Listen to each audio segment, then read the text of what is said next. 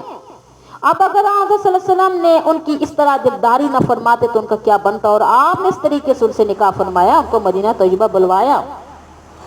غیر مسلم کی زبان سے تاریخ یہ بھی حضرت صلی اللہ علیہ وسلم کا کرشمہ اور معجزہ ہے۔ جس وقت ام حبیبہ رضی اللہ تعالیٰ عنہ کا حضرت صلی اللہ علیہ وسلم سے نکاح ہو گیا، اس کی اطلاع مکہ مکرمہ میں حضرت ابو سفیان کو پہنچی۔ اس وقت حضرت ابو سفیان کے اور یعنی ان کے دشمن اور کافر تھے، اور جب ان کو یہ اطلاع ملی کہ میری بیٹی کا نکاح حضرت صلی اللہ علیہ وسلم سے ہو گیا ہے، تو اس وقت بے ساختہ ان کی زبان میں یہ کلمہ آیا، وہ یہ تھا، یہ خبر تو خوشی کی خبر ہے، اس لیے محمد صلی اللہ علیہ وسلم ان لوگوں میں سے نہیں ہے جن کے پیغام کو رد کیا جائے۔ لہذا یہ تو خوش قسمتی کی بات ہے، ام حبیبہ رضی اللہ تعالیٰ عنہ وہاں چلی گئی۔ بہرحال صلح حدیبیہ کے موقع پر حضرت صلی اللہ علیہ وسلم اور ابو سفیان کے درمیان جنگ بندی کا ایک معاہدہ ہوا تھا۔ کتب سیرت میں جن کی تفصیل موجود ہے، 1 سال تک حضرت ابو سفیان دوسرے کافروں نے اس معاہدے کی شرائط کی پابندی کی، لیکن 1 سال کے بعد انہوں نے عہد چکنی شروع کر دی۔ اس عہد چکنی کے نتیجے میں حضور اقدس صلی اللہ علیہ وسلم نے یہ اعلان فرما دیا کہ اب ہم اس معاہدے کے پابند نہیں رہے، اس لیے اب ہم جب چاہیں گے مکہ مکرمہ پہ حملہ کریں گے، کیونکہ ہمارے دشمنوں نے جب عہد کا پاس نہیں کیا تو ہم بھی اس کے پابند نہیں رہے۔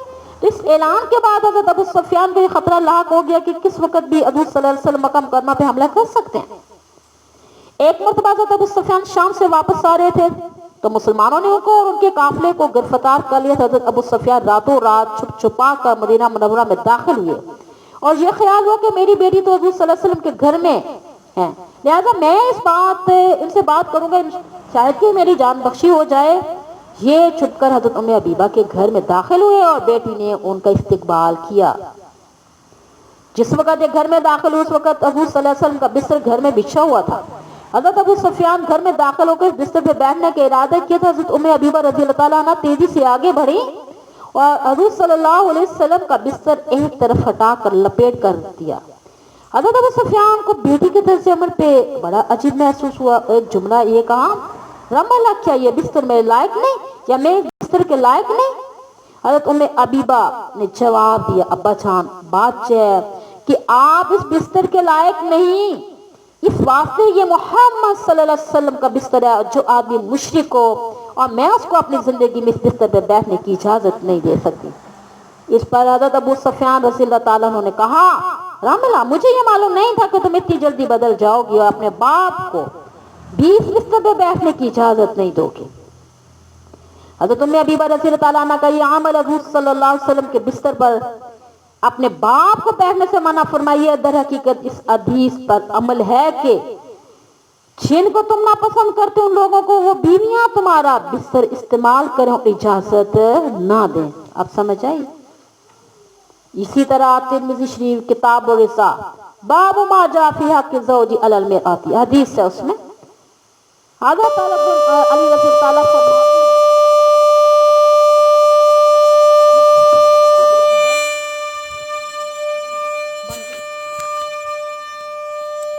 فرماتے ہیں، اس میں حدیث میں دیکھیں،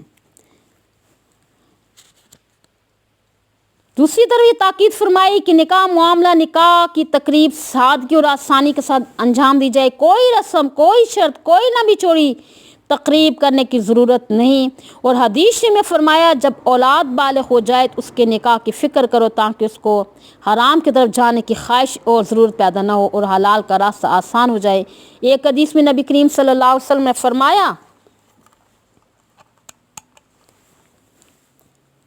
سب سے زیادہ برکت والا نکاح وہ ہے جس میں بہت سے زیادہ آسانی ہو، بہت سے زیادہ یعنی کہ بہت زیادہ آسانی ہو، سادگی ہو۔ نکاح کو جتنا پھیلایا جائے اور جتنا اس کے اندر دھوم دھڑکا ہوگا اس قدر اس میں برکت کام ہوتی چلی جائے گی۔ حضرت عبد الرحمن بن عوف رضی اللہ تعالیٰ جلیل القدر صحابی اور 10 مبشرہ میں سے، یعنی ان 10 خوش نصیب صحابہ میں سے ہیں جن کو حضور صلی اللہ علیہ وسلم نے دنیا میں ہی خوشخبری سنا دی تھی یہ جنت میں جائیں گے، اور ایک مرتبہ جب حضور صلی اللہ علیہ وسلم کی مجلس میں حاضر ہوئے تو حضور صلی اللہ علیہ وآلہ وسلم نے دیکھا ان کی قمیص کے اوپر زرد نشان اور رنگ لگا ہوا ہے۔ تو حضرت صلی اللہ علیہ وسلم نے ان سے پوچھا کہ تمہاری قمیص پہ یہ زرد نشان کیسا لگا ہوا ہے؟ تو جواب میں عرض کیا، یا رسول اللہ، میں نے ایک خاتون سے نکاح کر لیا اور نکاح کے وقت ایک خوشبو لگائی تھی، یہ خوشبو کا نشان ہے۔ حضور اقدس صلی اللہ علیہ وسلم نے فرمایا بارک اللہ لک و علیک، یعنی کہ اللہ تعالیٰ اس میں تمہارے لیے برکت عطا فرمائے، ولیمہ بھی کر لو، اور چاہے وہ ایک کی بکری سے کیوں نہ ہو۔ اس حدیث میں غور کرنے کی بات ہے، یہ حضرت عبد الرحمن بن عوف رضی اللہ تعالیٰ عشرہ مبشرہ میں سے ہیں، حضور اقدس صلی اللہ علیہ وسلم کے انتہائی قریبی صحابی ہیں، لیکن نکاح کی تقریب میں صرف یہ نہیں کہ حضرت صلی اللہ علیہ وسلم کو بلایا نہیں بلکہ ذکر تک نہیں کیا، اور جب خود حضور صلی اللہ علیہ وسلم نے رنگ کے بارے میں پوچھا تو اس کے جواب کے ضمن میں نکاح کی اطلاع دی، اور نکاح کی خبر سن کے حضور اقدس صلی اللہ علیہ وسلم نے یہ شکایت نہیں کی کہ تم اکیلے نکاح کر بیٹھ گئے، ہمیں بلایا تک نہیں، اس لیے کہ شریعت نے نکاح کی تقریب پہ سرے سے کوئی شرط اور قید عائد نہیں کی۔ تو آج آپ دیکھیے ہماری غمیاں شادیاں بند ہو جاتی ہے، کوئی ہماری شادی پہ نہ آئے، نکاح پہ نہ آئے، ہم کہتے ہیں ہم نے ساری زندگی اس سے بات نہیں کرنی، یہ غلط چیز ہے۔ حضرت جابر رضی اللہ عنہ ایک مرتبہ حضور اقدس صلی اللہ علیہ وسلم کی خدمت میں آئے اور عرض کہ یا رسول اللہ، میں نے ایک خاتون سے نکاح کر لیا، صحیح بخاری کتاب نکاح باب تزویج سیاب، یعنی حضور صلی اللہ علیہ وسلم کے بہت قریبی صحابہ میں سے تھے، ہر وقت حضرت صلی اللہ علیہ وسلم سے ملتے رہتے تھے، لیکن نکاح میں شرکت کی دعوت نہیں دی، اس لیے حضور صلی اللہ علیہ وسلم کے عہد مبارک میں اس کا عام رواج تھا، نکاح کے لیے کوئی خاص اہتمام نہیں کیا جاتا تھا، یہ نہیں تھا نکاح ہو رہا ہے تو ایک طوفان بھرپا ہوا، مہینوں میں اس کی تیاریاں ہو رہی ہیں اور پورے خاندان میں اس کی دھوم ہے، اس کے بغیر نکاح نہیں ہو سکتا۔ شریعت نے نکاح کو جتنا آسان کیا تھا، ہم نے اس کو اپنی غلط رسموں کے ذریعے اتنا ہی مشکل بنا دیا۔ اس کا نتیجہ دیکھ لیجئے کہ لڑکیاں بغیر نکاح کے گھروں میں بیٹھی ہیں، وہ اس لیے گھروں میں بیٹھی ہیں کہ جہیز مہیا کرنے کے لیے پیسے نہیں ہیں، یہ عالی شان تقریب کے لیے پیسے نہیں ہیں، اب ان کاموں کے لیے پیسے جمع کرنے کے لیے حلال حرام ایک ہو رہا ہے۔ یہ سب رسومات ہم نے ہندوؤں اور عیسائیوں سے لے لی ہیں، اور حضور صلی اللہ علیہ وسلم نے سنت کا جو طریقہ ہمارے لیے فرمایا تھا وہ ہم نے چھوڑ دیا، اور آج اس کا نتیجہ یہ ہے حلال کے راستے بند ہیں، اور حلال طریقے سے خواہش پوری کرنے کے لیے بہت مال اور دولت والا ہونا ضروری ہے، لاکھوں روپیہ ہو تب جا کے نکاح کر سکے گا، ورنہ نہیں۔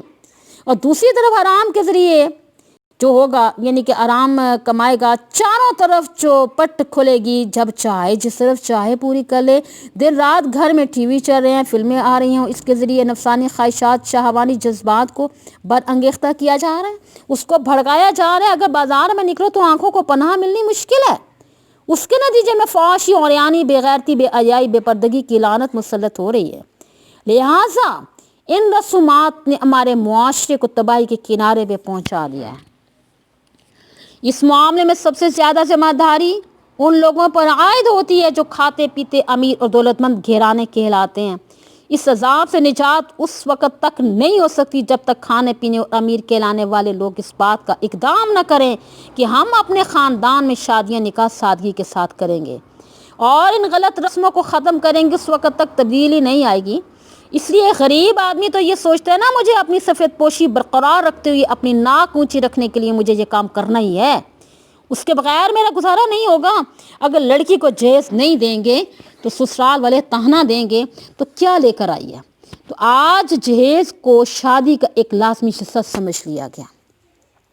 گھر گھر ستی کا سامان مہیا کرنا جو شوہر کے ذمہ واجب تھا، وہ آج بیوی کے باپ کے ذمہ واجب ہے۔ گویا کہ وہ باپ اپنی بیٹی، اپنی جگر کا ٹکڑا شوہر کو دے دے، اس کے ساتھ لاکھوں روپیہ بھی دے دے، گھر کا جو فرنیچر مہیا کرے، اسی طرح وہ دوسرے کا گھر آباد کرے۔ شریعت میں اس کی کوئی اصل موجود نہیں ہے۔ ٹھیک ہے، اگر کوئی باپ اپنی بیٹی کو کوئی چیز دینا چاہتا ہے وہ سادگی کے ساتھ دے دے۔ بہرحال کھاتے پیتے گھرانے جو ہیں ان پر یہ ذمہ داری زیادہ عائد ہوتی ہے، وہ جب تک اس سادگی کو نہیں اپنائیں گے اور اس کو ایک تحریک کی شکل میں نہیں چلائیں گے، اس وقت تک اس عذاب سے نجات ملنی مشکل ہے۔ اللہ تعالیٰ اپنی رحمت سے یہ بات ہمارے دلوں میں ڈال دے۔